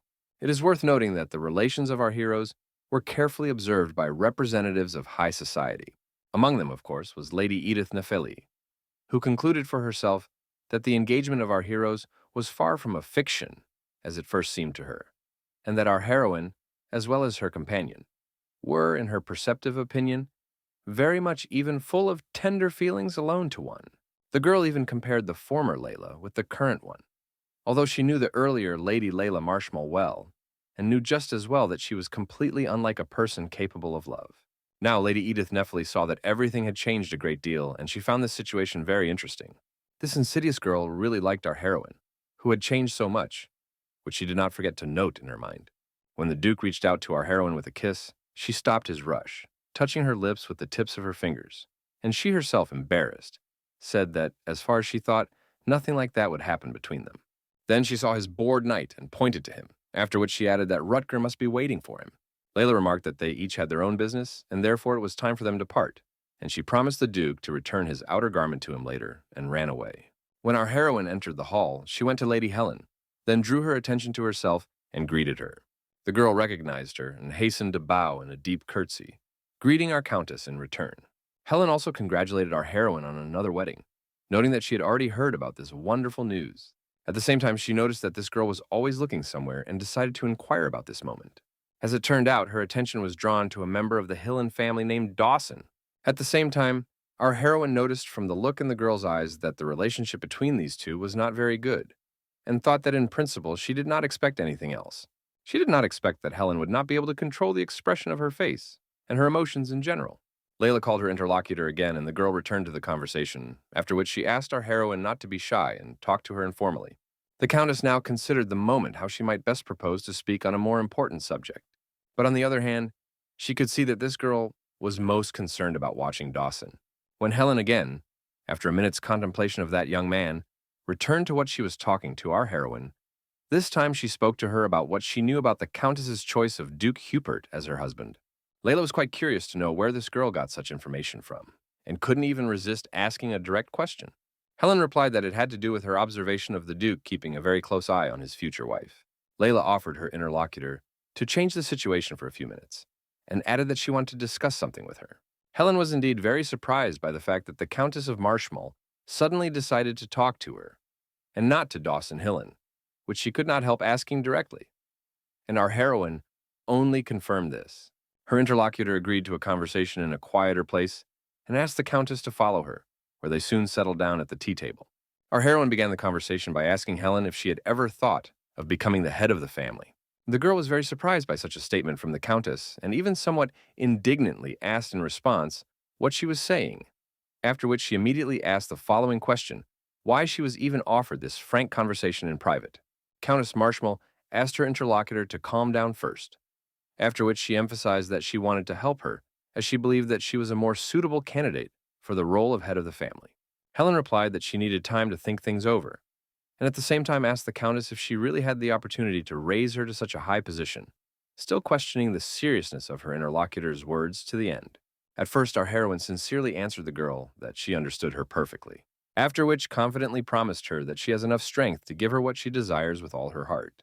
It was difficult to refuse such an offer, so Helen replied that in that case she would believe her, after which she asked the Countess what would be required of her in return for such assistance. And our heroine emphatically announced that she wanted the mine of black diamonds, which had been taken from the Duke of his time by Dawson. Layla explained to the interlocutor that when she becomes the head of the family, this mine will automatically belong to her from that time, and she emphasized that when she fulfills her obligations, she will ask her to hand over this mine to her in return, and noted that in a year, she will help her rise to the top as well. Everything she heard pleased Helen very much, and she gave her consent to our Countess, after which they sealed their agreement by shaking hands.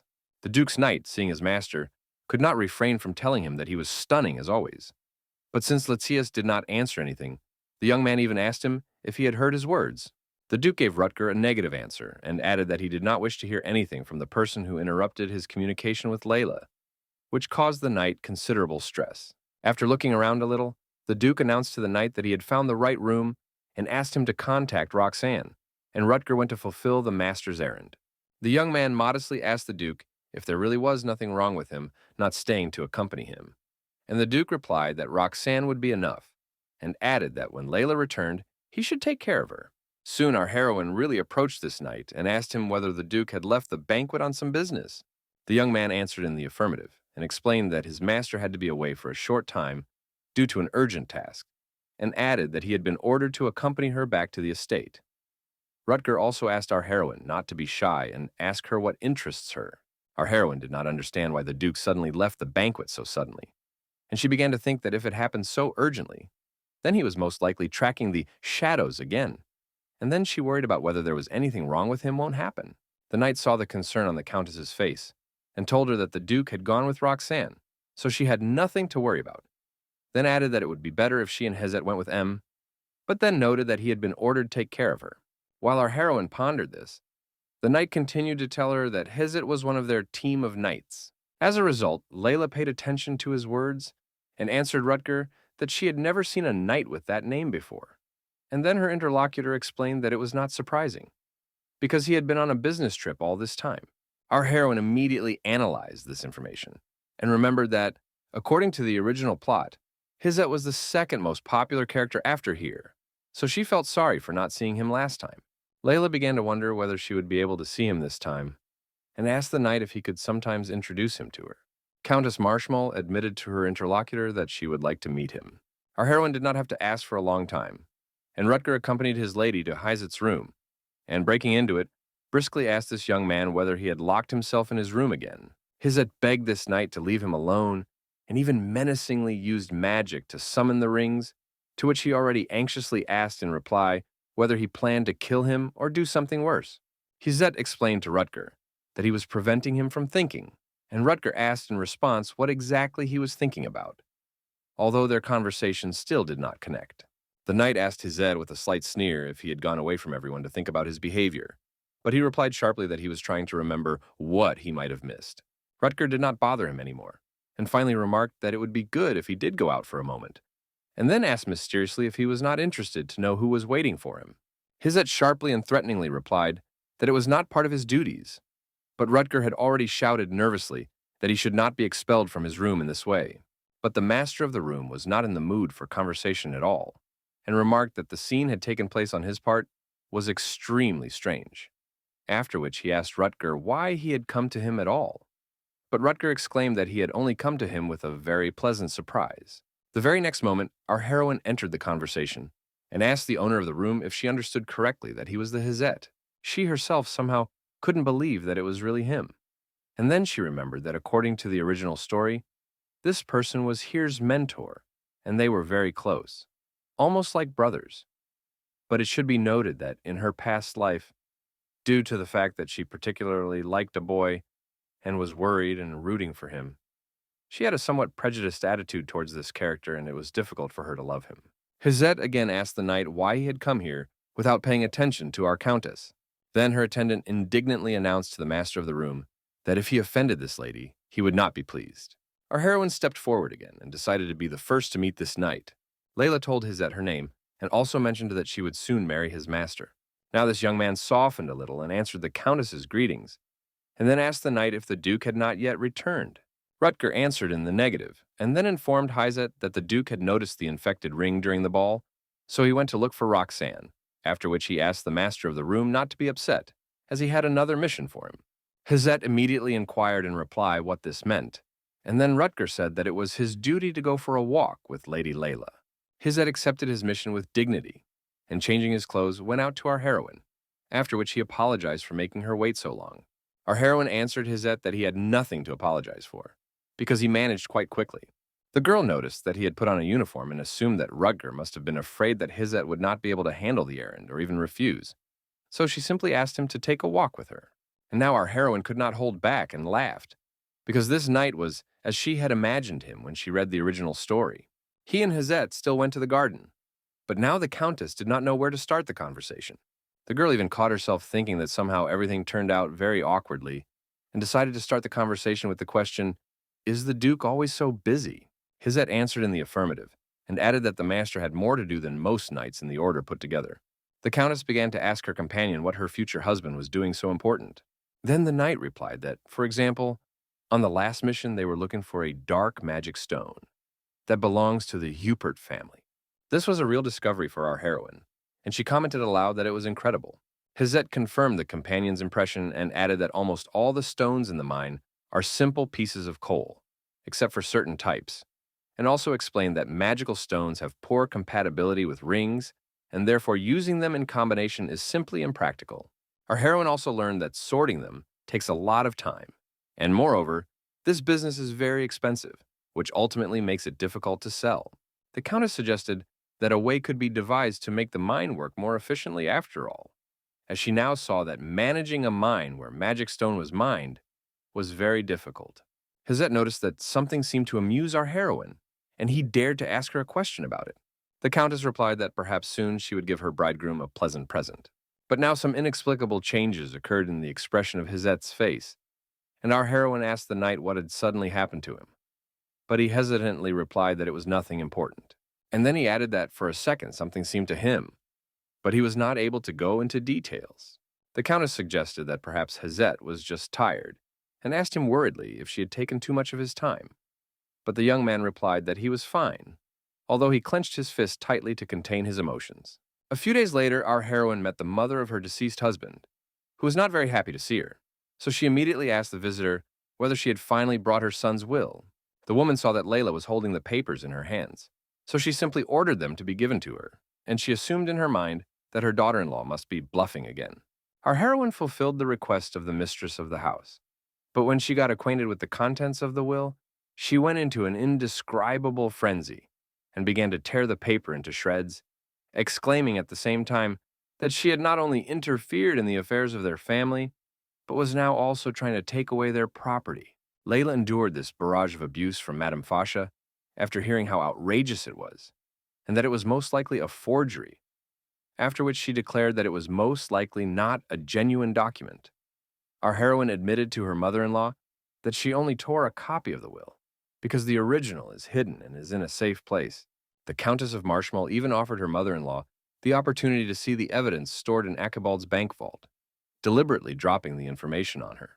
The woman became madly indignant because our heroine dared to laugh at her, but the girl replied that she does nothing of the sort. Indignant Madame Fasha, already shaking with anger, but continued to pour verbal poison, and this time accused our heroine of being not only a liar, but also a fallen woman. Layla replied that she must have already heard that her widowed daughter-in-law would soon marry again, and added that this time to a duke. The woman asked in reply what she was talking about. And then the Countess of Marshmal told Madame Fasha that she was henceforth a lady with the title of Duchess and the surname of Hupert. Our heroine also asked the mistress of the house to pay attention to the fact that she is only a simple Countess of Marshmal, and then observed that her position was henceforth inferior to her title, and that she should address her daughter-in-law with due respect, as one should address a duchess. It can be said that Fasha Marshmal got an actual brain explosion from such news, because she could not imagine how this woman, who had fallen so low, had already managed to make another man frown, and even Duke Hupert. On the other hand, Madame Fasha realized that it was impossible to go against the Duke's feelings. When our heroine saw that her mother-in-law calmed down a little, she announced to her that she had actually come here to make her one proposal. This madam, who only a couple of minutes ago was shouting, with a voice that was not her own, had completely transformed into another person and was now ready to do anything for this duchess. Our heroine also noticed this moment, but said aloud that she needed two things. To begin with, Layla asked Madame Fasha for permission from the Marshmal family to travel directly to the Nixon kingdom, and then our heroine expressed a desire to become Here's guardian.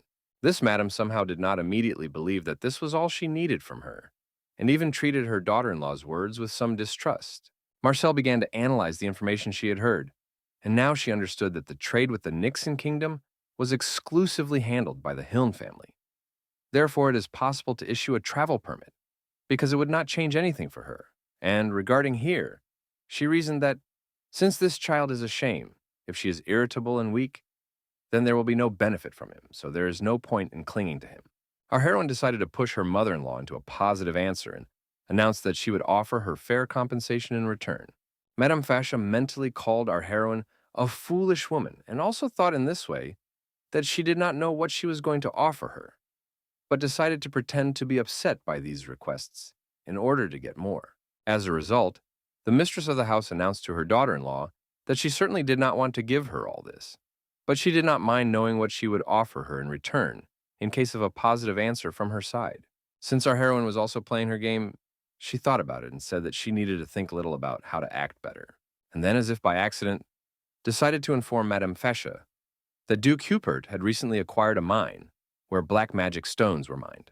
Our heroine offered the mistress of the house to put this mine at her disposal and asked if it would be enough for her, to which the woman incredulously asked in response if she really wanted to transfer such a large plant to her management. Madame Fasha immediately imagined herself as the owner of this gem mine and mentally praised our heroine for such a generous gift, thinking that she must not even realize what value it is and what she is losing. Layla anxiously asked Madame Fasha if she did not agree to such conditions, but the mother-in-law could not even contain her joy, so she immediately suggested proceeding to the conclusion of the agreement. In order not to miss such an opportunity, the woman rudely ordered her maid to immediately bring her a blank contract form, worrying that her daughter-in-law would not change her mind. When this visit was over, our heroine sat in her mansion and reflected on the fact that she seemed to have dealt with urgent matters. Layla was now thinking about how to tell Heer about her new marriage. The easiest, it would seem, option was to simply introduce the son and the fiancé to each other, and announce to the boy that this is his new dad, and he should say hello to him. But then she decided that it would be too unexpected for the child. Then she began to think about another way, and decided to first apologize to the boy, and then to inform him that although she had changed, it was probably difficult for him to look her in the eye. And already with reference to this, one could announce to Heer that she found him a better father than her, and emphasized that after a year, he will not have to see her, but then came to the conclusion that this is a complete delusion. Our heroine came to the conclusion that until this moment, everything was going smoothly for her, and suddenly now, she faced real difficulties. Then she decided that she shouldn't think too much about it, because it was best to just talk to the little one honestly and directly. The conversation still had to take place, so our heroine armed herself with a huge chocolate cake and asked Here to sit next to her. The boy couldn't believe his eyes when he looked at this dessert and then asked if he could eat it, and our heroine replied that she made it especially for him, and he can eat as much as he wants. Here did not have to ask for a long time, and he immediately tasted this delicious dessert. Our heroine watched the boy and saw that he liked this cake, although she baked it just to soften the future conversation with him a little, and so that Here would not be so excited about the news of her new marriage. She was even pleased to see how this child was so engrossed in the food that she did not notice how the pieces of cake stuck to his face. As soon as Layla reached for him to remove these crumbs, Here again trembled and cowered, deciding that he was about to be beaten. Our heroine noticed this and apologized to the child for her actions, then added that she would not touch him and offered him a handkerchief so that he could remove the crumbs and icing from his face himself. And on the handkerchief there was an inscription proclaiming that she wishes Here happiness. But the boy suddenly burst into tears, which caused a deep misunderstanding of the situation on the part of our heroine, and she immediately began to ask him what was the matter, and Here replied that he did not like the whole situation. Through tears, the child also asked the Countess why she was so nice to him, after which he just continued to cry. Our heroine thought that it is unlikely that he guessed that another soul now lives in this body, and assumed that, probably, because of this, he is in a strong state of confusion, and once again realized how difficult it was for him to live with the past mistress of this body. Layla again asked the child for forgiveness and referred to the fact that after the death of her husband, she was not herself and did many bad things. Our heroine then promised the completely shocked child that she would never hate and insult him again, but the child was so shocked that he could barely utter the question, "Was it true?" The Countess took the boy in her arms and confirmed the sincerity of her intentions and the authenticity of her words, and then she also hugged him tenderly while he continued to cry. Layla now decided to move on to the main topic of the conversation and asked Here if he would listen to her if she told him something, and the boy gave an affirmative answer, after which our heroine admitted that soon they would have a new member of the family. Needless to say, Here was shocked by this news, then asked what it meant, and then he learned that Layla was going to marry a man who would be a good father to him. Our heroine informed the boy that her future husband was a very nice person and would treat him well. And then she asked Here if he was not against such changes in their family, and asked him to tell her sincerely what he thought of on this occasion. Layla even suggested that he most likely needed time to think about it, but the boy denied, shaking his head. And suddenly Here made a confession that he actually thought our heroine was an angel, and he, for his real father, had never imagined any value, and moreover, had never cared for him. Our heroine told the child that the new dad will really take care of him and try to make him happy. Layla was sure that Duke Hubert would definitely not be the way Viscount Marshmallow and his wife were towards their son. At the end of this conversation, our heroine suggested that Here go and meet the Duke, after which she emphasized that this would happen, of course, on the condition that he did not mind meeting his future father. When the two of them were on their way to the Duke's mansion, our heroine asked Here if he was very nervous, and the boy answered in the negative, although he was visibly shaking. Our heroine even smiled because this child is suffering so much, but at the same time remains such a cute boy. Finally, Layla informed Here that they had arrived, and as she helped him down from the carriage, she whispered in his ear that this person waiting for them was very loving indeed. While the boy pondered over the words of our heroine that the Duke was a good man, he, in turn, went out to meet them and expressed his hope to Here that he would behave kindly towards him as well, after which he held out his hands to take him in. The owner of the house invited his guests to the table, which was already covered with all kinds of goodies. Here whispered to our heroine that his chair was too low and he couldn't see anything, to which Layla invited him to sit on her lap. The boy replied that this would violate all the rules of etiquette, but our heroine replied to the child that she could do anything, and in the next moment carried him into her arms. While Here was confused by this, Layla asked him if he was comfortable, and he replied that everything suits him. Our heroine suddenly caught the Duke's eye and asked him, puzzled, what he had just done. For some reason, it seemed to the boy that the owner of the house looked at him strangely and was worried about it. Here began to worry that the Duke might think that he would do something foolish at table. And then he screwed himself up so much that he came to the conclusion that he did not like the owner of the house. Our heroine noticed Here's thoughtfulness and asked him what the matter was and why he was upset.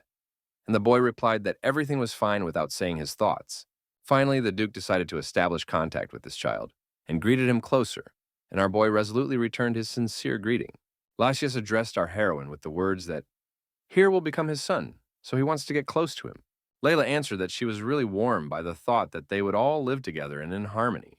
And suddenly, our heroine offered the Duke to take the child on her lap, explaining to her fiancé that in this way he would be able to get closer to him faster, but the boy shrank again.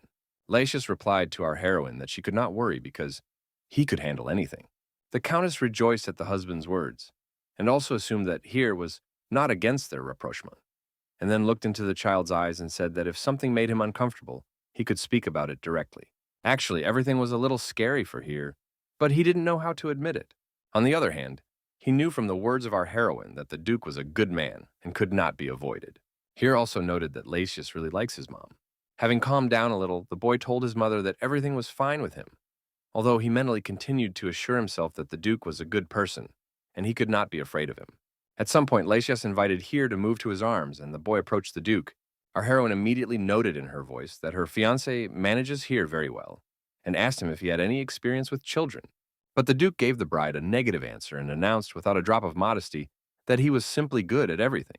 Then Laetius asked the little one whether he could see the table well when he sat up higher, and offered to tell him that he would like to try it, promising to put it in the plate. Of course, the boy was somewhat embarrassed, so the Duke presented him with macaroons, accompanying his actions with the comment that he knew that he liked such sweets best. And Hiet began to eat this dessert with gratitude. Our heroine watched this picture and caught herself thinking that Laetius looked like Hiet's real father. In addition, the girl noted for herself that they are very similar to each other, as if they are relatives. Layla couldn't even resist and announced it in her voice, emphasizing that they looked like 2 drops of water, and the Duke asked in response if it could be otherwise, which made our heroine laugh. The Duke continued to treat the boy to all kinds of desserts, and said that he could eat as much as he wanted. Our heroine concluded that Lachius must have already managed to locate Hiet, and assumed that they would get along well in the future, while she felt as if a huge stone fell from her soul. After a short time, Hiet fell asleep altogether on the Duke's breast. Our heroine immediately concluded that her boy had finally managed to completely relax and already asked aloud if he could put the child to bed.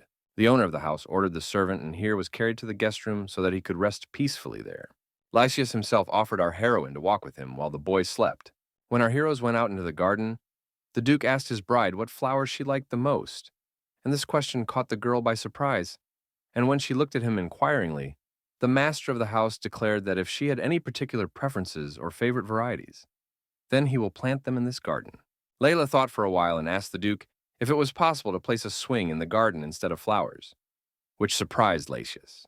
When he clarified this point, the girl pointed out that there was such a swing that she had made herself, and the Duke kindly agreed to place it in his garden. Layla explained to her fiancé that Hiet liked them very much, after which she thanked the Duke for his understanding and agreement. Lachius found it somewhat interesting that she did not even care for herself, but primarily for Hiet, and that the child liked it, after which he asked his companion if she liked the garden in general. Layla gave the Duke an affirmative answer, and then had the impudence to say that this garden was somewhat different from the one she had walked in last time with Hiet. The Duke instantly frowned and asked our heroine how it happened that she was alone with this man. Layla replied that she had personally asked him to walk with her, and had inquired of the Duke whether he knew of it, as she thought he ought to have known. Infuriated by the jealousy of Lysias, without realizing it himself, he again asked the bride about the identity of the knight who accompanied her, and emphasized in the same tone that he knew about it, although the magic rings had already risen in his hands, which he called, and what little alarmed our heroine.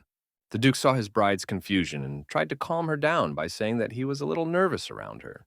Lysias pointed out that their hands often touched, and our heroine at this moment reflected on the fact that it always seemed to her that they were far from each other.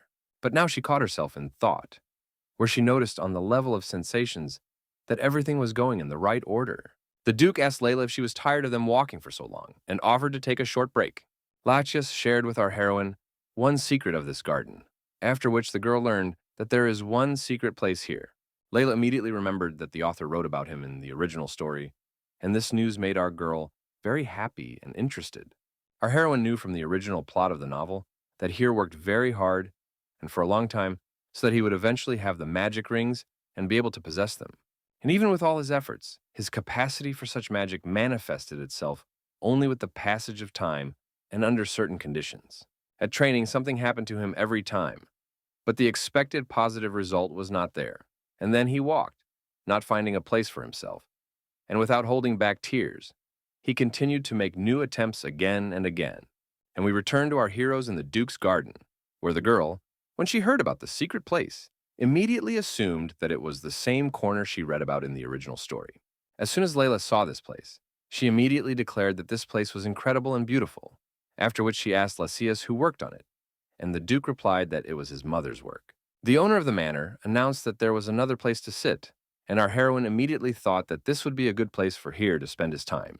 Layla remembered the Duke's words that there was room for only one person here, and it even seemed to her somehow uncomfortable to be alone in a sitting position. But she didn't have time to make up her mind, as the Duke instantly took up his seat in this single place. And then our heroine asked him whether he was going to offer her this place on the bench, but she heard a decidedly negative answer, after which Lysias drew her attention to the fact that she could easily sit on his lap, and the Countess replied that she was not a child at all to do so. The Duke provoked her a little, and he himself touched her palm with his fingers, and while she was thinking about this touch, he quickly reacted by picking her up and sitting her in his arms. And then our handsome bridegroom brought his bride closer to him and said that she was very lucky and put something in her hand. His actions caused a counter-question from our heroine.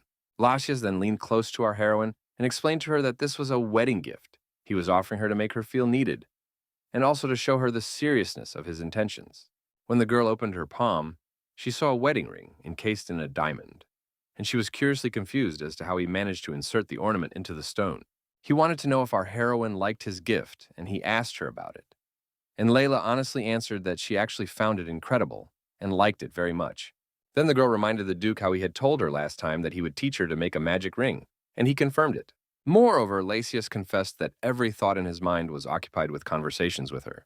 Our heroine heard the words of this man and did not understand how he could say such things to her without even blinking his eyes.